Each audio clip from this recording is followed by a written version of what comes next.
తాకట్లో ఉన్న మీ బంగారాన్ని విడిపించి ఆ రోజు ఆన్లైన్ రేటుకి కొంటాం. Sharma gold company.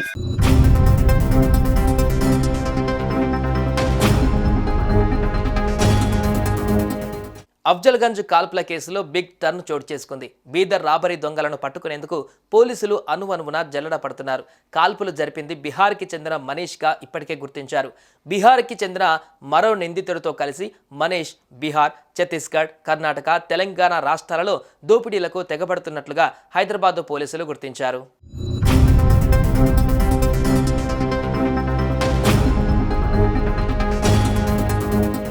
CCTV footage ఆధారంగా నిందితుల కదలికలను పోలీసులు కనిపెట్టారు. అఫ్జల్గంజ్లో కాల్పులు జరిపిన దొంగలు నేరుగా ఆటోలో సికింద్రాబాద్కు వెళ్లినట్లుగా గుర్తించారు. రైల్వే స్టేషన్ సమీపంలో బట్టలు, బ్యాగులు కొన్నారు.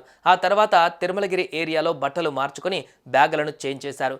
మదీనాలో కొన్న ట్రాలీ బ్యాగ్స్ను అక్కడే వదిలేసి పారిపోయారు. తిరుమలగిరిలో ఖాళీ ట్రాలీ బ్యాగులను పోలీసులు స్వాధీనం చేసుకుని పరిశీలించారు. అయితే సుచిత్ర వైపు నిందితులు పరారైనట్లుగా పోలీసులు అనుమానం వ్యక్తం చేస్తున్నారు. 93 లక్షల డబ్బుతో ఉన్న బ్యాగ్ని చేత్తో పట్టుకొని మోయడం కష్టంగా ఉండడంతో ట్రాలీ బ్యాగ్ ఖరీదు చేయాలని నిందితులు అనుకున్నారు. అవి ఎక్కడ దొరుకుతాయంటూ ట్రావెల్స్ సిబ్బందిని అడిగారు. మదీనా ప్రాంతంలో దుకాణాలు ఉన్నాయని చెప్పగా అక్కడకు వెళ్లి 2 ట్రాలీ బ్యాగ్స్ కొన్నారు. మూసీ నది సమీపంలో లేదా పబ్లిక్ టాయిలెట్లోకి వెళ్లి పెద్ద బ్యాగులో ఉన్న నగదును ఓ ట్రాలీలోకి మార్చారు. మరో దాంట్లో కొన్ని బట్టలు, హెల్మెట్ పెట్టారు. ప్యాక్లో మాత్రం తుపాకీ దాచి ఉంచారు.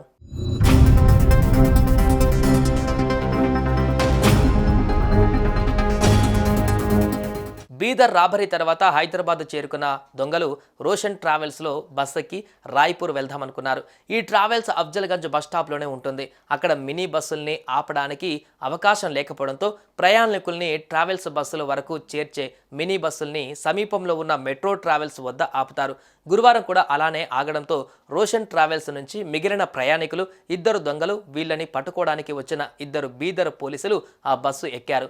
బస్సులో ప్రయాణికుల లగేజీ తనిఖీ చేస్తున్న ట్రావెల్స్ ఉద్యోగి జహాంగీర్ దుండగుల ఓ ట్రాలీని తెరిచి చూసి హెల్మెట్, వస్త్రాలు గుర్తించారు. రెండవది తెరవడానికి ప్రయత్నిస్తుండగా అందులో నగదు ఉండడంతో ఓ దొంగ తన ప్యాక్ నుంచి తుపాకీ బయటకు తీసి ఒక రౌండ్ కాల్చాడు. ఈ శబ్దం విన్న బస్ డ్రైవర్ తొలుత టైరు పగిలిందనుకొని కిందకు దిగాడు. అదే అదనగా 2 దొంగలు తమ ట్రాలీతో సహా కిందకు దిగి ట్రాఫిక్ రాంగ్ సైడ్లో నడుచుకుంటూ వెళ్లారు.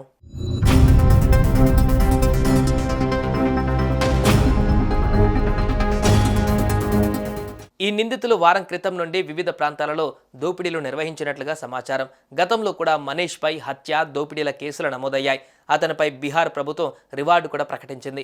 ప్రస్తుతం మనీష్పై వేటకు కృషి చేస్తున్న పోలీసులు 4 రాష్ట్రాలలో గాలింపు చర్యలు చేపట్టారు. తెలంగాణ, బీహార్, కర్ణాటక, ఛత్తీస్గఢ్ రాష్ట్రాలలో మనీష్ కోసం పోలీసులు వేట కొనసాగిస్తున్నారు. కాగా కర్ణాటక రాష్ట్రంలోని బీదర్లో పట్టపగలే ఏటీఎంలో డబ్బు లోడ్ చేసేందుకు వచ్చిన 2 సెక్యూరిటీ సిబ్బందిపై మనీష్ గ్యాంగ్ కాల్పులకు తెగబడింది. ఈ దాడిలో 2 సిబ్బంది అక్కడికక్కడే ప్రాణాలు కోల్పోయారు. అనంతరం దొంగలు క్యాష్ బాక్స్తో బైక్పై హైదరాబాద్ చేరుకున్నారు. అఫ్జల్గంజ్ నుంచి ప్రైవేటు ట్రావెల్స్ బస్సులో రాయ్పూర్నకు పారిపోయేందుకు యత్నించారు. కానీ ట్రావెల్స్ సిబ్బంది వారి బ్యాగులను చెక్ చేయగా పెద్ద మొత్తంలో క్యాష్ని చూసి మీరెవరని ప్రశ్నించడంతో వారిపై 2 రౌండ్ల కాల్పులు జరిపి అక్కడి నుంచి ఉడాయించారు.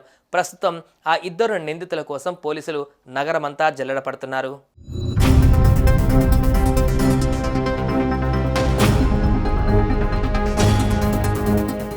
సుమన్ టీవీలో మీ పర్సనల్ అండ్ బిజినెస్ ప్రమోషన్స్ కోసం కింది నెంబర్కి కాంటాక్ట్ చేయండి.